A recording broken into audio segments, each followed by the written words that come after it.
¿Hay alguna toma o alguna protesta o alguna vigilia en marcha? Desde este mediodía se sucedieron asambleas a la mañana, incluso hubo una situación, una protesta casi inédita, diría yo, en la Facultad de Ciencias Económicas, mi facultad, que dio clases sobre la calzada de Avenida Córdoba. Pero esto se registraba hace instantes, asambleas. Esto es en la Facultad de Medicina, que votó una toma de la Facultad de Ciencias Médicas. Ahora vamos a ver la Universidad de La Matanza, donde también, ahora ya de noche, votaron una toma los estudiantes, docentes y no docentes que permanecen allí en protesta, obviamente, contra el veto a la ley de financiamiento universitario. Esto que estamos viendo ahora es Ciudad Universitaria. En Ciudad Universitaria también, ahí lo ven, votó una toma, esa masiva asamblea de ciencias exactas y naturales. Hay, como les decía, protestas en la Universidad de Buenos Aires, en la del Comahue, en la de Rosario, en la de Tucumán, en la de Córdoba. Hay distintas medidas de lucha, hay un paro convocado para este jueves y lo que ustedes están viendo se repitió, como les digo, bajo distintas modalidades, con distintas medidas, pero en un verdadero despertar estudiantil parangonable, diría yo, a lo que pasó el 23 de abril o hace 10 días, cuando volvió el estudiantado a salir a la calle, aquí en la ciudad de Buenos Aires, pero sobre todo en ciudades como Córdoba o Rosario.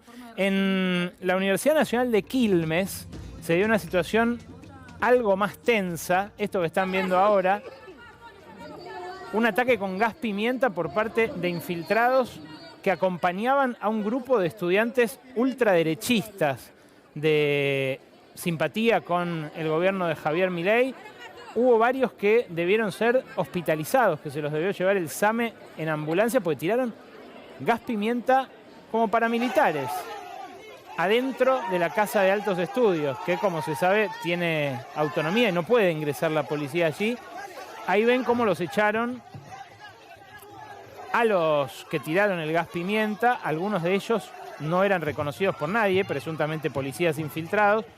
Otros de ellos, militantes ultraderechistas que incluso con algo de orgullo habían posado antes y se habían sacado fotos para mostrar que había parte del estudiantado en contra de las medidas de lucha. Ahí los ven, para que también tenga el dato la autoridad correspondiente. Estos son quienes fueron señalados, en algunos casos, insisto, no los reconocían, no eran caras habituales en la universidad. Suele pasar que o barra bravas o servicios de inteligencia o infiltrados presten esta clase de servicios a las fuerzas de seguridad que, bueno, no entran uniformadas todavía, nunca digamos nunca, a las facultades. Hay mucha tensión, pero hay un ánimo realmente combativo en estudiantes que se dieron cuenta de que en el Congreso no podían confiar después de la ratificación del veto con la ayuda de los votos de Mauricio Macri el miércoles pasado en el Congreso por iniciativa de La Libertad Avanza.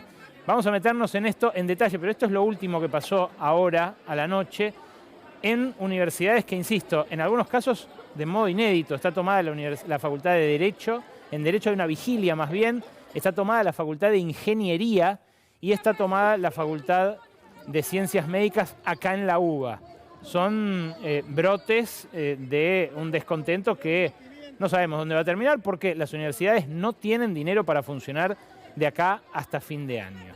En instantes vamos a hablar, lo hablamos ya, pero vamos a proyectar acá una entrevista con una economista que les aseguro vale la pena escuchar. Esta es India, trabaja en la Universidad de Naru en Nueva Delhi, pero también en la de Massachusetts en Estados Unidos. Se formó en Cambridge y conoce muy bien la realidad argentina. Es una de las economistas que participó en la petición al Fondo Monetario contra los sobrecargos de intereses que el fondo relajó el viernes pasado, pero habla en detalle sobre la situación argentina. En instantes la entrevista aquí cerca de las 12 en La Ley de la Selva.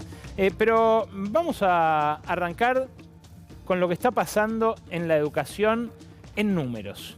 El presidente Javier Milei habló el sábado por la noche y tiró nafta al fuego. Dio a entender que no es solamente un problema presupuestario, sino que el gobierno no quiere que haya más universidades públicas. ¿Cómo las definió? Así, escuchá. La verdad incómoda de la educación argentina es que la Universidad Pública Nacional hoy no le sirve a nadie más que a los hijos de la clase alta y los ricos y la clase media alta. En un país donde la gran mayoría de los niños son pobres y no saben leer, escribir ni realizar una operación matemática básica, el mito de la universidad gratuita se convierte en un subsidio de los pobres hacia los ricos, cuyos hijos son los únicos que llegan a la universidad con los recursos, la cultura y el tiempo como para poder estudiar. La universidad ha dejado de ser una herramienta de movilidad social para convertirse en un obstáculo para la misma. Esta mentira flagrante de quien encabeza un gobierno a esta altura de retardatarios en términos educativos, no solamente es mentira, contradice los hechos. Había un 32% de estudiantes que pertenecían al 40% más pobre de la sociedad hace 20 años y hoy hay un 40% de estudiantes que pertenecen a esos 2 quintiles más bajos. No solamente se contradice con la realidad, sino que nadie le cree. Esto lo consultó la consultora Subán Córdoba, que publicó los datos ayer, y mirá lo que es. En términos generales, en la población, más del 76% está en desacuerdo con esta frase que dijo el presidente. Claro, muchos saben la realidad que se vive en las universidades. De hecho, los que se cayeron este año de la educación pública superior eran los que llegaban justito. No es que venimos de la panacea, venimos de un desfinanciamiento de muchos años, pero los que llegaban justito se fueron. Ahora están laburando en una verdulería, repartiendo en Rappi, ayudando a la familia como pueden. ¿Por qué? Porque llegaban justito y ahora no llegan. No hay forma de dedicarle el mismo tiempo y los mismos recursos a estudiar que los que había el año pasado, con el brutal empobrecimiento al que se sometieron 5,5 millones de personas. Entre ellos, muchos estudiantes. Fíjate lo que pasa según el voto. Es muy interesante, porque esta misma frase, que los pobres no llegan a la universidad pública, algo que dijo en su momento María Eugenia Vidal también, no en vano apoyó el veto del presidente, fíjate, discriminada por el voto en el balotaje a Milei y a Massa. Obviamente los que votaron en contra de Milei en un 95% están en desacuerdo con esta frase de que los pobres no llegan a la universidad pública. Pero entre los votantes de Milei, casi un 60% de desacuerdo también. Por eso nadie le cree al presidente cuando dice algo que es fácilmente contrastable con la realidad. Pero también hay que ver la dimensión de la poda al salario universitario para entender el apoyo que tienen estas protestas y lo masiva que fue tanto la marcha del 23 de abril como la de hace 10 días. En lugares donde queda clarísimo lo que está pasando, tan claro como los investigadores que se están yendo del país despavoridos porque ganan 200.000 pesos por dar clase un físico nuclear en el Instituto Balseiro. Hoy entrevisté a uno que se fue de Bariloche, que había vuelto después de vivir en Estados Unidos, en España, pero que dijo, me rendí, no puedo vivir más en Bariloche con lo que vale un alquiler. Fíjate, los docentes universitarios perdieron un poder adquisitivo de más del 25%. Arrancaron perdiendo más de un 30%. Esto es el primer mes de este año, de 2024. Pero fíjate, lo que después dicen que les aliviaron son todos sueldos que estaban un 30% abajo, un 28% abajo de un año atrás, un 25% abajo. Acá cuando parecía que empezaba a mejorar, hacia el mes de julio, de vuelta los aumentos se quedaron atrás de la inflación. Y hoy están ahí, en un 25% abajo de lo que ganaban, que ya era poco, el año pasado.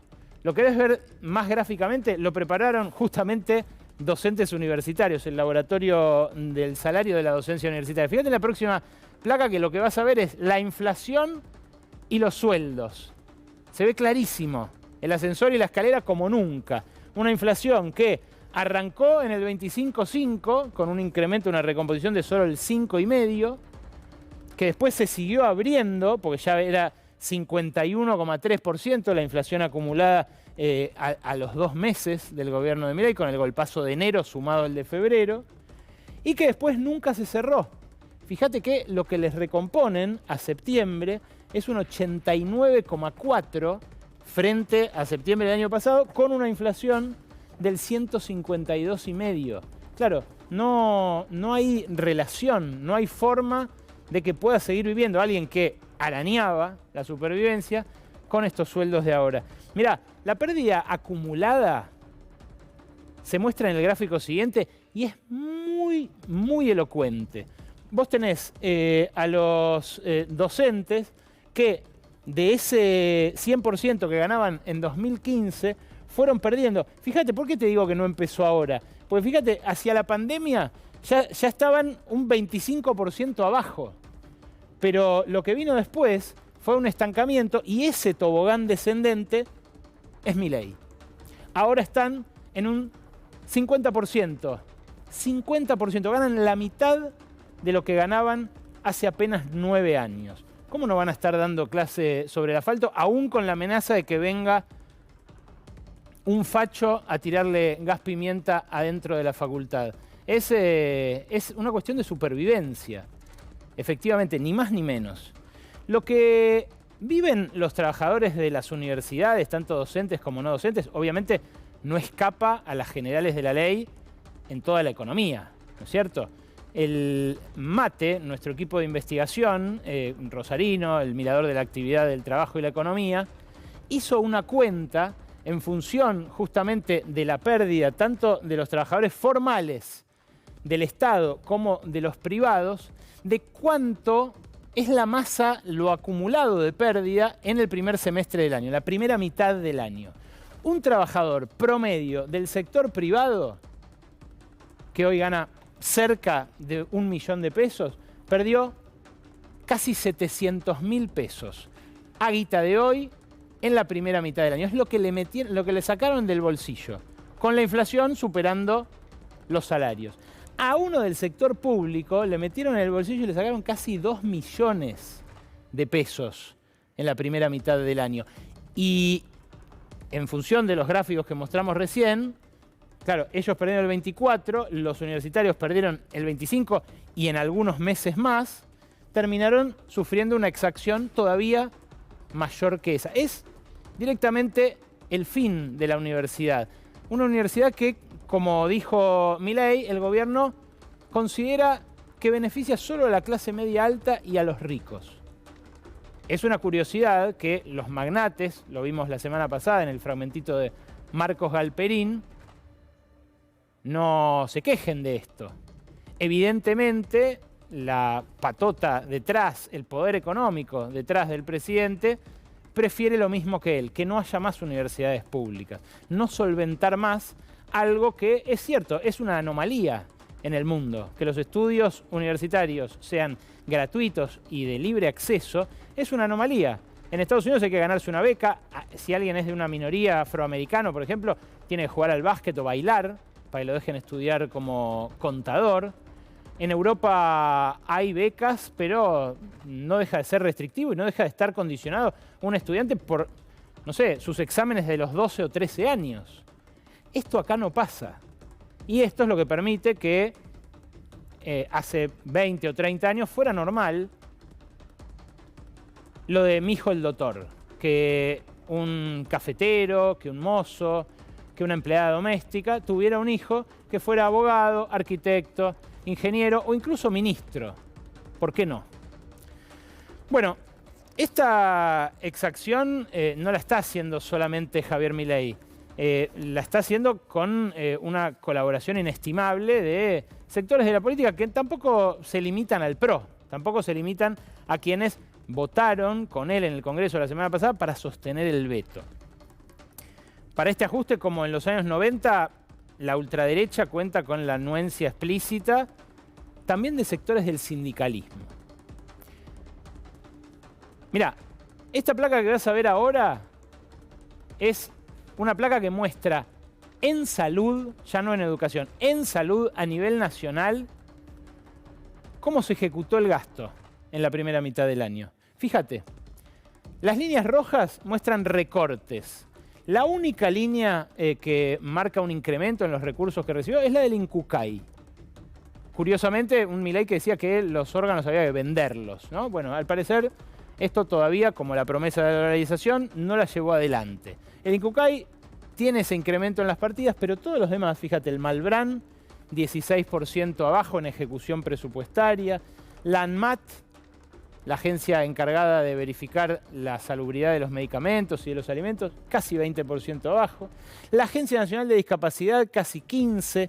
El Hospital Nacional Baldomero Sommer, 16%. El Laura Bonaparte, que habían dicho que iban a cerrar por una gran reacción de sus trabajadores y una gran solidaridad que rodeó al ex Senareso, finalmente no lo van a cerrar, firmaron contrato para garantizar la continuidad y prometieron que la guardia y la internación van a seguir abiertos, pero el de financiamiento está ahí, 20%.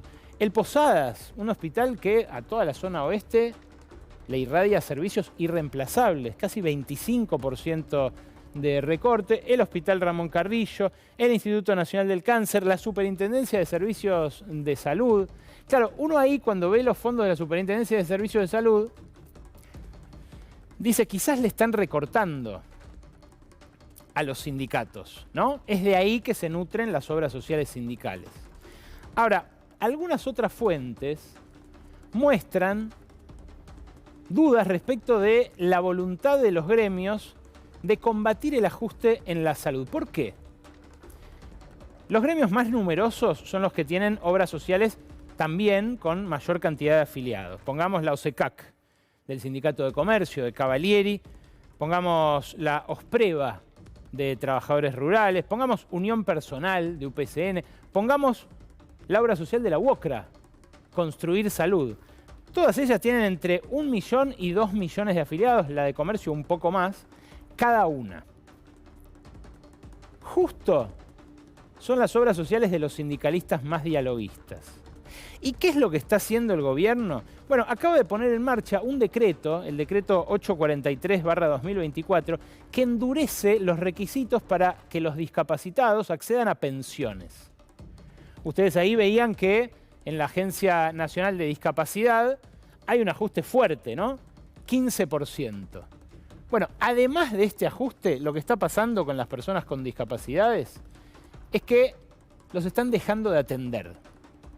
Claro, este decreto mostró nuevos requisitos para acceder a pensiones por discapacidad, que no es una fortuna, son 234.000 pesos por mes, y que cada vez se está haciendo más restrictiva. Es una ayuda que dejó de ser compatible, por ejemplo, con tener un laburo, un empleo en blanco, con tener un auto, algo que para muchas personas discapacitadas motrices es indispensable, ¿no? Por eso no pagan impuestos para comprar esos autos. Bueno, el programa Incluir Salud, que está siendo desmembrado por las autoridades, está siendo desmembrado también en beneficio de obras sociales que paulatinamente están dejando de atender a las personas con discapacidad. Claro, esto explica en algunos casos la pasividad de gremios que ya han sido cómplices de ajustes en el pasado. Ahí la ven a Sandra Petovelo, escuchándolo a Milei el otro día. Ella está encargada del área de educación. Salud es un ministerio aparte. En salud recayó Mario Lugones. ¿De quién es socio Lugones? Bueno, de quienes manejan y son dueños del sanatorio en el cual él presidió la fundación, el Sanatorio Güemes. Entre esos dueños están Enrique Nosiglia y Luis Barrionuevo. Luis Barrionuevo, se sabe, tiene predicamentos sobre un sector importante del sindicalismo y ya coqueteó con Milei durante la campaña. No es la primera vez que lo hace con políticos de distinto signo, pero en este caso, bueno, ahí ven las consecuencias para los más desfavorecidos de quienes son atendidos por las obras sociales. Claro, el programa Incluir Salud también brinda cobertura en rehabilitación y medicación.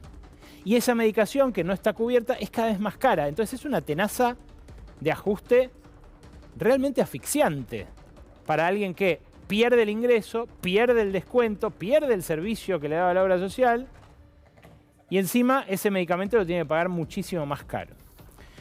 Claro, además de limitar el acceso a la salud para estos sectores, el gobierno acaba de presentar un presupuesto 2025 que baja 40% más los fondos para pensiones por invalidez, que el gobierno dice son un curro, igual que decía que era un curro el financiamiento para las obras en villas, que finalmente nunca demostró, pero terminó por desfinanciar cuando le quitó la plata al FISU, que era la única parte del Estado que hacía una cloaquita, un cordón cuneta, una urbanización mínima, apertura de calles, en los barrios donde vive esa mitad de la población argentina que es pobre.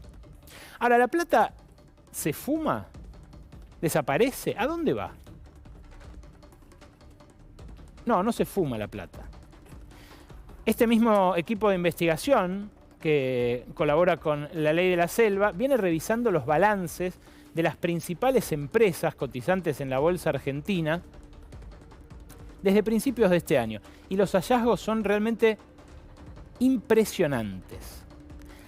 Hay 3 sectores de la economía que se autonomizaron ya completamente del marco recesivo en el que se mueve la actividad en la economía real. Son los bancos, las petroleras y las empresas vinculadas a los alimentos o al consumo masivo con poder de mercado como para fijar precios, como para poder administrar la dinámica inflacionaria a su favor. Hay algunas fábricas de insumos difundidos que también hacen esto. Las cementeras, por ejemplo. Las cementeras están vendiendo casi la mitad de cemento que hace un año, pero tienen la misma ganancia en dólares. ¿Cómo hacen? Aumentan sus márgenes de ganancias en dólares para compensar la caída del volumen. En el caso de los bancos que tenemos acá, es otra la dinámica que hizo que incrementaran sus ganancias con ese nivel de violencia. Fíjense, 76% en términos reales. Yo les mostraba antes el ajuste para la discapacidad, para los hospitales, para el Hospital Posadas, para el Instituto contra el Cáncer. Los bancos en promedio, los bancos privados que cotizan en bolsa acá en Buenos Aires, aumentaron 76% por encima de la inflación sus ganancias. Esto es en millones de pesos de hoy. No es que hay que descontarle la inflación, ya está descontada. Fíjate, el Banco de Galicia, por ejemplo, aumentó 124%, más que duplicó sus ganancias respecto de la primera mitad del año pasado. El Santander, 80% más.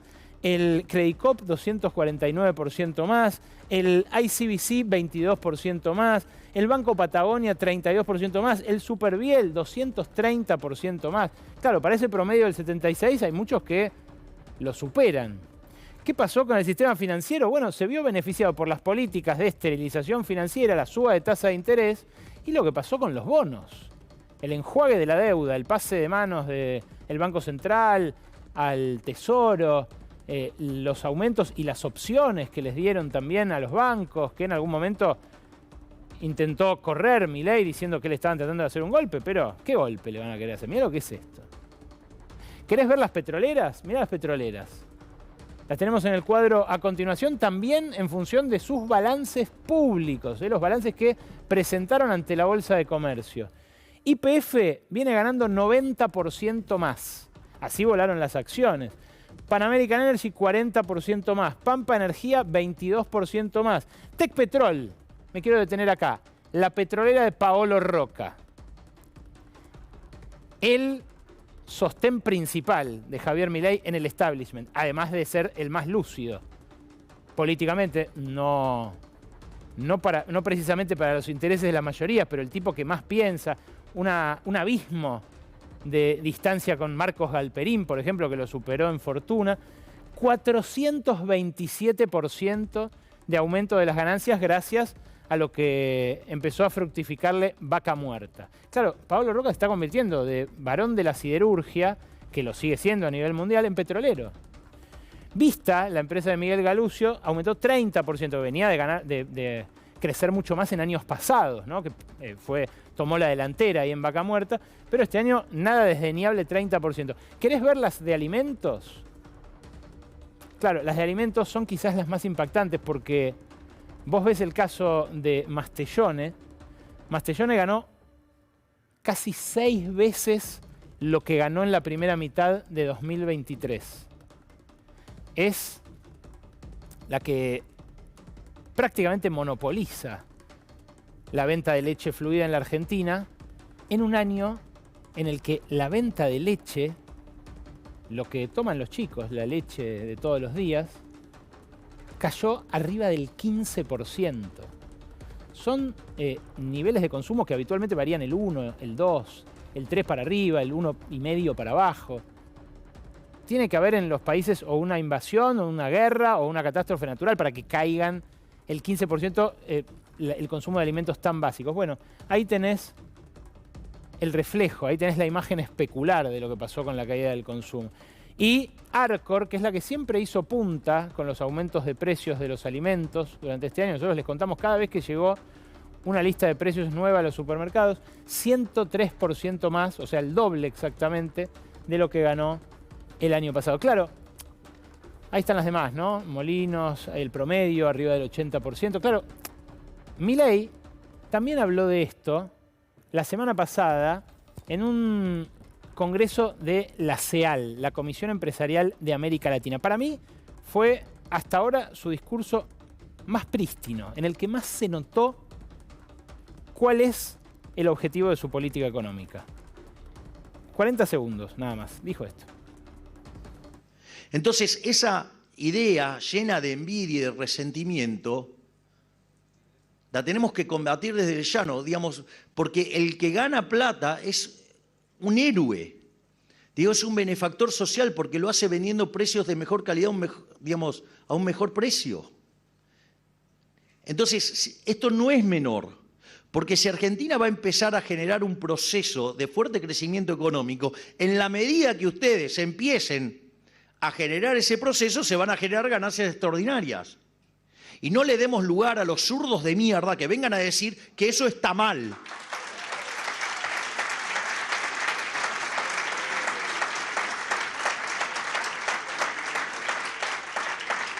Porque ellos que se basan en la envidia, en el odio, en el resentimiento, van a venir a hinchar las pelotas con el coeficiente de Gini, la desigualdad.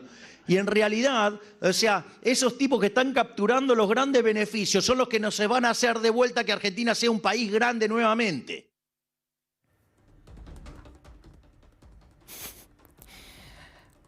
Hace un par de semanas lo vieron a Cristiano Ratazzi, que estaba ahí sentado en primera fila, conversar con nosotros acá. Y ¿cuánto le había dado? ¿9.50? ¿9.90? 9.90 sobre 10 al gobierno de Javier Milei. Claro, les dice cosas como esta. A nosotros nos toca el desagradable papel para el presidente de los zurdos de mierda. Los que hablan del índice de Gini, de la desigualdad. Mirá, la desigualdad, según el propio INDEC de Marco Lavagna, según el propio INDEC del gobierno, aumentó de 16 veces, que era lo que superaban los ingresos del 10% de mayores ingresos a los del 10% más pobre, a 19 veces entre el segundo trimestre de 2023, que ya era altísimo, escandalosa, dicho sea de paso, para un gobierno peronista, y el 19 veces en el que nos depositó la ultraderecha. Fíjate el índice de Gini, ahora en la placa siguiente. Es muy elocuente, porque el índice de Gini lo que muestra es entre 0 y 1. 0 sería una sociedad perfectamente igualitaria y 1 una sociedad en la que solo, no sé, Marcos Galperín tiene todo y todos los demás nos morimos de inanición. Bueno, el índice de Gini, cuando lo empezaron a medir en el 74, estaba en el piso de este gráfico, o sea, en 0,35. 0 es igualdad total, 1 es desigualdad total. Eso, yo acá lo recorté desde 2016. Estaba en 0,43. Fíjate cómo repta durante todos esos años en los cuales no mutó ni en el gobierno de Macri ni en el gobierno de Alberto Fernández. En la pandemia estaba en 0,413 y ahora está tocando 0,49. Lo más alto que dio hasta ahora el índice de Gini desde que se mide es 0,51. ¿Cuándo fue eso?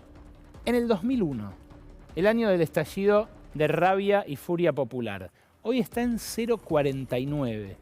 Por eso es un indicador interesante, más allá de las coordenadas ideológicas que le asigna el presidente, porque muestra hasta qué punto Mastellone y sus 6 veces de ganancia respecto de la primera mitad del año pasado es la contracara de los nenes que dejaron de tomar leche.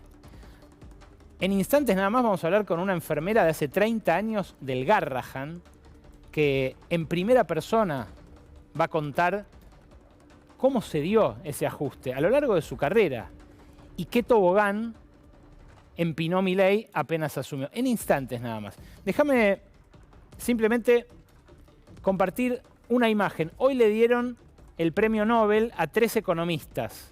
3 economistas que trabajaron juntos entre Estados Unidos y Gran Bretaña. 2 de ellos escribieron un bestseller económico que es ¿Por qué fracasan los países? Estos economistas, que fueron, insisto, premiados con el Nobel esta mañana, uno de ellos habló, Daron Acemoglu, habló hace poquito sobre la ultraderecha de Milei con el diario Perfil. Fíjate lo que dijo. Digo, porque el presidente pensaba que se lo iban a dar a él por ahí, ¿no? El premio Nobel de Economía. Se le dieron a un tipo que dice: el libertarismo que rechaza las formas básicas de regulación gubernamental no es coherente con la libertad. No es un zurdo Acemoglu, ni muchísimo menos, ni muchísimo menos. Y sin embargo, dice que las instituciones y las reglas, las regulaciones de la economía son indispensables para poder seguir manteniendo vivo el capitalismo. Ahora, ¿qué nos dice la crisis social que estamos viviendo a través de epifenómenos como los que se vivieron en San Pedro? Porque la pérdida de la aspiracional del progreso, del ascenso social, a través de la educación, a través de la salud pública, a través del trabajo asalariado, bueno, es una pérdida de futuro también. Y cuando uno mira esa ciudad, ese pueblo entre Buenos Aires y Rosario, ese lugar que además fue como zona núcleo agroganadera, un símbolo del agropower, ¿no? El lugar donde por primera vez el kirchnerismo sufrió una derrota fuerte, que fue en la 125. Los líderes de la protesta del campo en ese momento eran de por ahí. Si no eran de San Pedro, eran de Varadero, de Entre Ríos, ¿se acuerdan de Angeli? Bueno, ¿en qué está hoy ese núcleo que uno diría tiene todavía poder económico o un buen pasar frente a, no sé, una trabajadora del Garrahan o a un docente universitario? Bueno, está timbeando en piramidales. Esto que ves es la desolación que sufre 1 de cada 3 sanpedrinos por haber caído en la estafa de Rainbow X. Ayer Rainbow X les dijo a quienes habían puesto guita, se habla de unos 40 millones de dólares todavía atrapados en el esquema Ponzi, les dijo que a los que pongan 88 dólares les iba a devolver lo que pusieron. Como Cositorto pidiendo guita desde la cárcel para la fianza, ¿no? A los que habían puesto. Bueno, hay que tener mucho cuidado con esto, hay que tener mucho cuidado con toda oferta de rentabilidades rápidas que se den, pero más allá de ese cuidado, lo que expresa la búsqueda de la supervivencia como sea, es de algún modo la misma ley de la selva, el mismo sálvese quien pueda, que se vio cuando volcó un camión. También la semana pasada, también ahí cerca de San Pedro, y cuando los vecinos se abalanzaron para faenar ahí, in situ, un río de sangre, a las vacas que se habían caído del acoplado. Es una imagen también, como el índice de Gini, calcada de 2001. Recuerdo nítidamente una escena idéntica en la circunvalación de Rosario, en aquel momento en el que empezaban a multiplicarse los saqueos. Bueno, lo que estamos viendo ahí es la misma desesperación de quienes caen en una trampa que les promete una rentabilidad del 1% diario en dólares.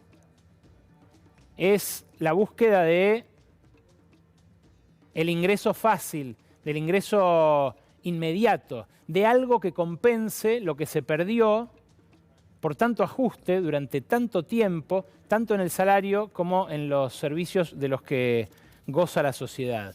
¿Qué nos dice San Pedro de la crisis social en Argentina? Nos dice algo muy importante, que es que su profundidad no es solamente económica. Es algo que tiene que ver con la idea de cohesión, que tiene que ver con la posibilidad de progresar, de que a nuestros hijos les vaya mejor que a nosotros, que es algo que es cierto, con Milei parece haberse perdido definitivamente, pero que seguro no empezó a perderse solamente el 10 de diciembre pasado.